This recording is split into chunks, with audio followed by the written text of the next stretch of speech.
Hello there, darlings. Welcome to the Clockwork Cabaret. They are old, they are not hip. They are the weird aunties that you didn't know you needed or wanted. And now, for a friendly reminder, this show is for adults. That darling DJ duo, Emmett Davenport and Lady Attercop, drink cocktails, have potty mouths, and at least one of them was raised by wolves.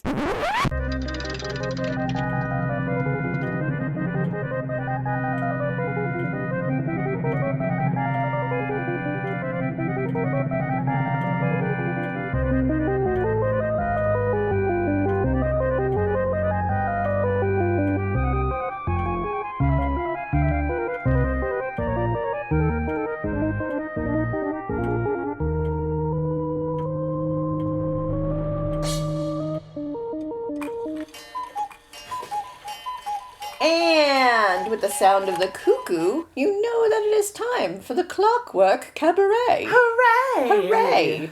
I am Emmett Davenport. And I am Lady Attercop.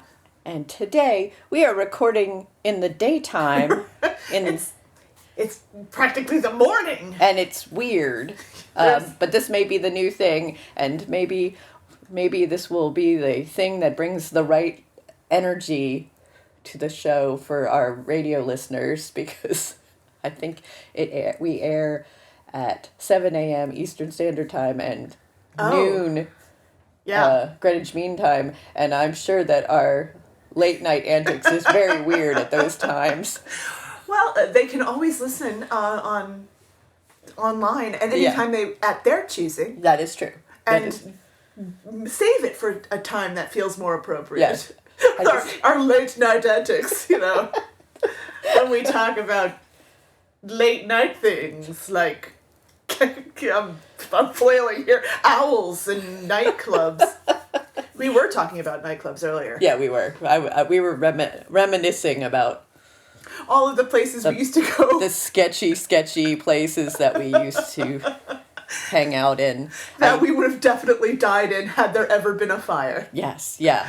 Or where I used to DJ, my favorite club in Durham, North Carolina, that no longer exists, but it was a beautiful wasteland of a bar. It was like a burlesque house, European bordello, and a just questionable everything all rolled into one. It was beautiful. I loved it. Well, yeah, that's why. Anything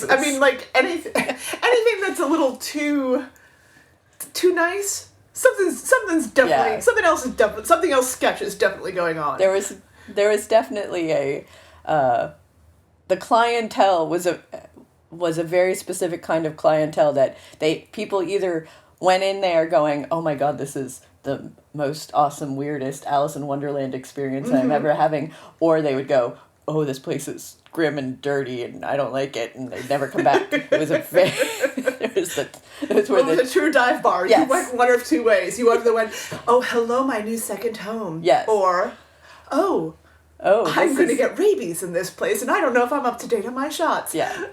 Yeah. Well, if you're used to like glitzy, fancy bars and clubs and things like they spend way too much money on all of these facades and fixtures and things to get, and there's shiny lights and air horns. Ringside was not for you. Also, those places aren't putting on the kinds of concerts or shows or hosting the kind of events that we want to go to, so we're definitely not going there. No. I was discussing how any club that wasn't sketch as heck, i.e. there's potential human trafficking going on somewhere, was it or where the event was sketch as heck, I should say. I can say hell now. We listed the Why am I saying heck? I don't know, because that was just the mood you were bringing. It's morning. Can we curse this early? I don't know. Any place that the event itself wasn't sketchy as hell, and the place was too nice. It's like, they're definitely either running drugs or human trafficking out of this place. So the places that you felt safe were the ones that were like, oh, I will die here if there's even a small electrical fire. Yeah. Because there's one single air conditioning unit and it's under an overpass. And it's like, there's a juggalo at the door. That's the doorman. Yeah. No shade to the juggalo. He was nice. Yeah. He was fine. But yeah, one of the places that we routinely went had a juggalo. And if you went a little too heavy on your goth makeup, he was asking you if you were an ICP fan. It's like, I need to tone down my eye makeup. I was going for Susie Sue, and I landed somewhere else. What's one of the Juggalo guys' names? I don't know. Master Clown? I don't have a clue. I don't think that's right. That's probably... I have no idea. Everything I know about the Juggalos, I only kind of tangentially know from living in Florida. Oh, so, okay. Yeah, no, I have no... So there's not a Juggalo at the door. Yeah. And the club itself doesn't look like it's about to be raided. Something sketchy's going on behind the scenes. Yeah. If it's too clean and nice looking, it's probably weird. Don't trust it. Yeah. Don't trust it. You're gonna get busted. And not in the way you want. Yeah. No, Ringside was my home away from home for almost every weekend for 6 years. It was a long time. I DJ'd there a long time. Well, when I first started DJing, I was at your place. Yeah. That was also... There were also a sketchy, questionable... There were some questionable things. There was a spot in the floor that it was like, don't jump on that. That's a trapdoor. Yeah, there was... I missed that place. But I do too. It's still... Oh. This is what happens when you open a business in a building you can afford. Yeah. And again, totally safe there. Yes. Ran a very safe environment, very welcome environment. But the building itself had a checkered past. It was a little not great. Hey, it has been fixed up now, and now they charge way more rent. Yeah, now no one could ever afford to hold an event there. I couldn't afford to even look at the place again, so... We go by and we look at it. Yes, I stare. That's actually what I do about Ringside, is I drive by the building and stare at it. And it's a law firm now, I think, right? It's like an art gallery or something. I don't know. It's so... Real estate. The first couple times that I drove past it, I almost missed it because it bore absolutely no resemblance to the original building that I had to actually make a circle and go back because the building should be here. It should be right there. Did they tear it down? And then I realized, oh, they took away the old facade. Like, the whole facade is gone. The whole, everything about it that gave it personality, and they painted the building. They painted it white. I was just going to ask, did they paint it white? Yes, the brick. They painted the brick white. They painted the brick white. Yeah. God. And then there was, gold numbers for the street address, and it was gross. They did that to the old Davenport and Winkleperry. Yeah. The D&W. They painted it white. Yeah. They painted over the mural. I think they had to keep the TARDIS doors. That was pretty funny. They do still have the TARDIS doors, which is my quiet. But yes, there was a mural in the back of for the listeners who'd never been there. Yeah, which is everyone. Everybody, a small group of people going, oh, I remember that place. Yeah. There was a mural in the back of robots tromping through a city. It was actually the skyline. It was inspired by the skyline from Mary Poppins. So it's the London. So it was very specifically taken from a screenshot from the aerial view of the opening scene of Mary Poppins, and then from there we added robots and fairies and there's a blimp. There's some blimps. Zeppelins. There's Zeppelins. There's Bebo from Clash of the Titans. Oh, that's right. Bebo is in there. Yeah, there's a bunch of other nerdy little things hidden within the city. If you look closely through the windows, there would be little shadows of different things. There's like a tentacle monster in one window and various other things. And yes, and it took up the whole entire back wall. So it was a huge mural. It was beautiful. And I got married in front of that mural, as a matter of fact. And they totally painted it white. Yep. And they tore down the octopus I had painted up front. Yeah. Yeah. They tore that whole wall down. Yeah. Big chunks of the octopus I painted in the trash. Yeah, but my happy revenge is that they had to keep the TARDIS doors because those doors are custom built because they're not standard sizes. No, they were built for that frame in like the 30s. Yes, yeah, and so they're solid wood. Yeah, and so they couldn't possibly find new ones. So those blue doors are still back there. Yeah. Did they paint over the part where we had painted police box, or does it still No, at least as far as I know, it still says the TARDIS. It still has all of the TARDIS accoutrements on it. Oh, somebody must have liked those, I guess. Yeah, but that's my one saving grace of that building is that I laugh because you're stuck with those. Our small and sad revenge. Like I said, it's not sketchy. Don't trust it. Yeah. One of my favorite pictures of Mr. Ducky and I is when we were walking down an alley that was so upsettingly sketchy that all of us, including Ducky and I, who had been born and bred in South Florida, so used to a certain level of sketch, and our friend Ellen, who is from New York.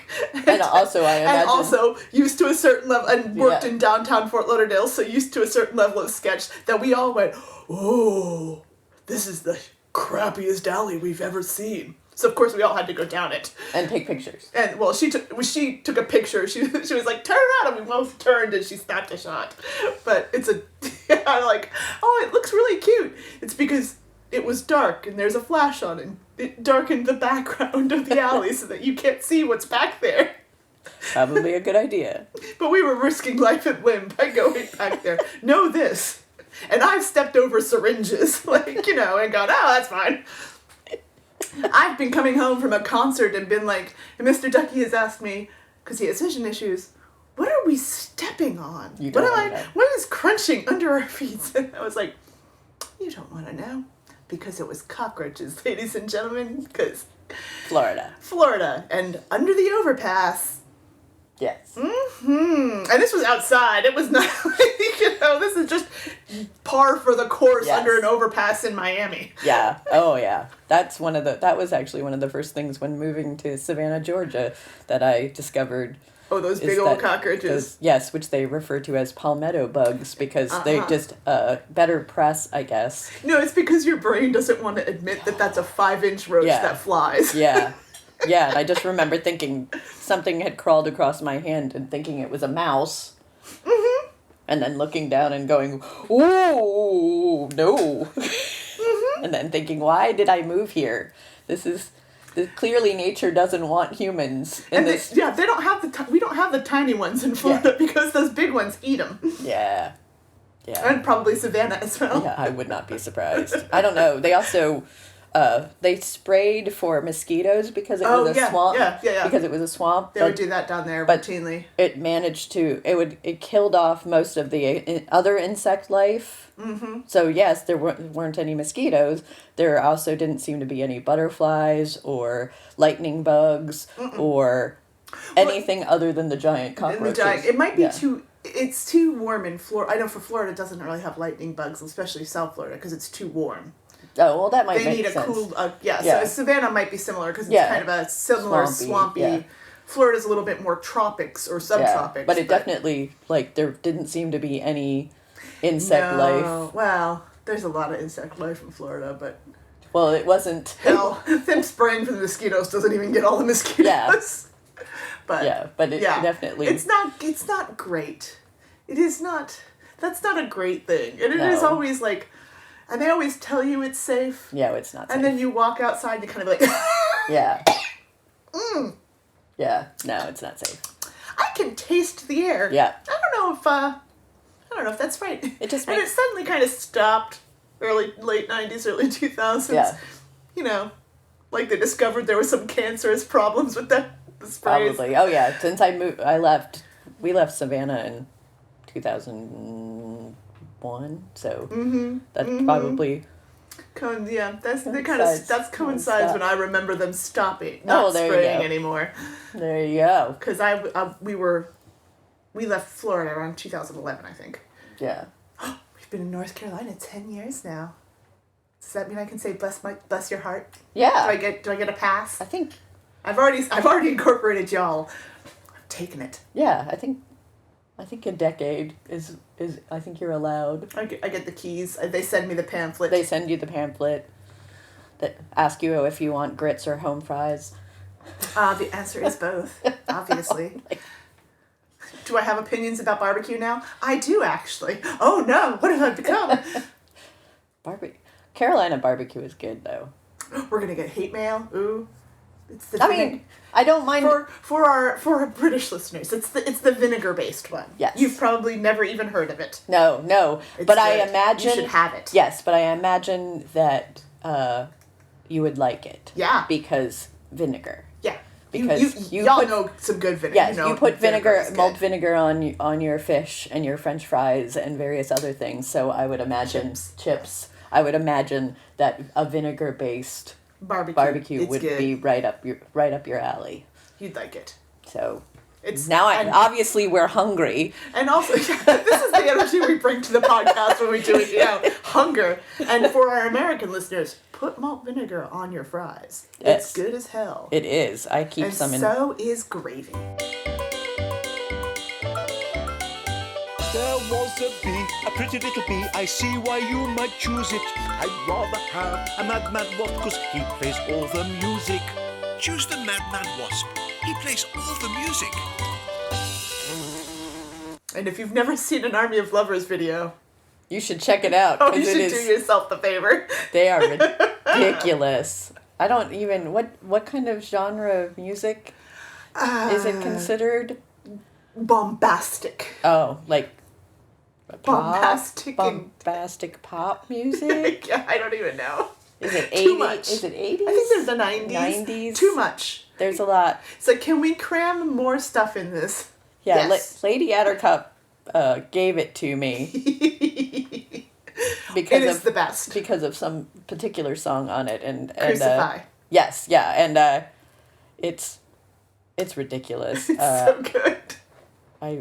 At some point I will make a This Is Ridiculous playlist, music song selection, and it will have some Army of Lovers, and what is the band? There's No Vampires in Romania will go on there. There'll be some other things where it's just stuff we've played on the show before. Yes, just inexplicably weird music that cracks us up. Yes, it's very. There'll be some Wuthering Heights. Oh, gotta have some Kate Bush on there. We love our Kate Bush. Yes.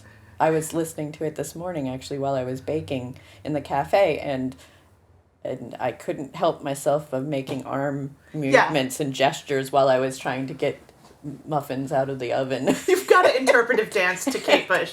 If you are not waving your arms around in an over-exaggerated manner while miming out the lyrics... What is the point? You are not listening to Kate Bush properly. No. She demands it. She deserves it. It's true. I always picture Noel Fielding doing the Kate Bush Wuthering Heights. Wuthering Heights? And that's what I have envisioned in my head every time I hear it, and it makes me laugh hysterically. If you haven't watched the clip, go onto YouTube or whatever video watching service you use and look for Noel Fielding Wuthering Heights. And I believe it was for a some sort of benefit concert. Yeah, or something I think like it was that. like a comedy thing, raising money for something. And but it is very enjoyable. And if you've never seen the video for Wuthering Heights, also watch that as well, because it's even funnier when you've watched the original and then see Noel Fielding's pretty faithful interpretation of it. I mean, honestly,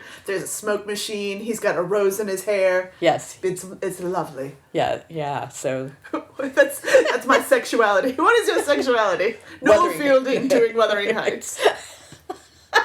That's it right there. Fairly accurate. If he had a big burly lady lifting him for in spins that was dressed like Heathcliff, that would definitely. Yeah, like a muscle. Like a muscle lady doing it. That'd be good.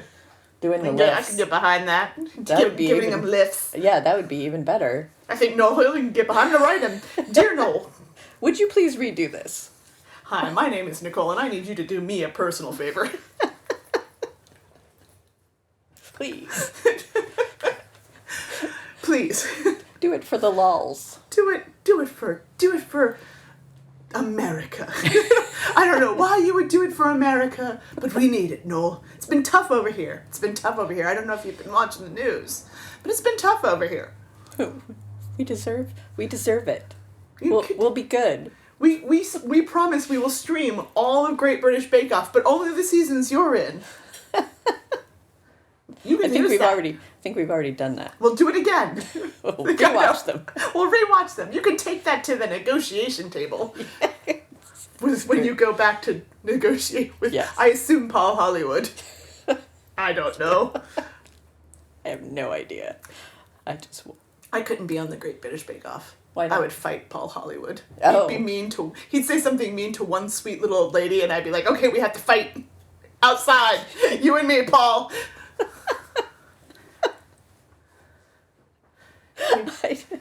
I would probably just throw something. You just throw things at him from across the room. I'd probably... This cake was beautiful and exquisite until I had to throw it at you. Did you see how hard he worked on that cake, Paul? It was beautiful. Throw it at him. Yeah. You don't work that hard on anything besides your hair. It wouldn't hurt him if you hit him in the head with it. It'd bounce right off. And that has been our... We're still talking about food. We're still hungry. Still hungry. We've just come back full circle. 20 minutes later, an hour later, and we're still... Quality recording. Quality comedy. Have no food. And with that, this has been the Clockwork Cabaret. She is Lady Attercop. They are Emmett Davenport. And it's not work we do. It's love. This is Mad Wasp Radio, home of the hits.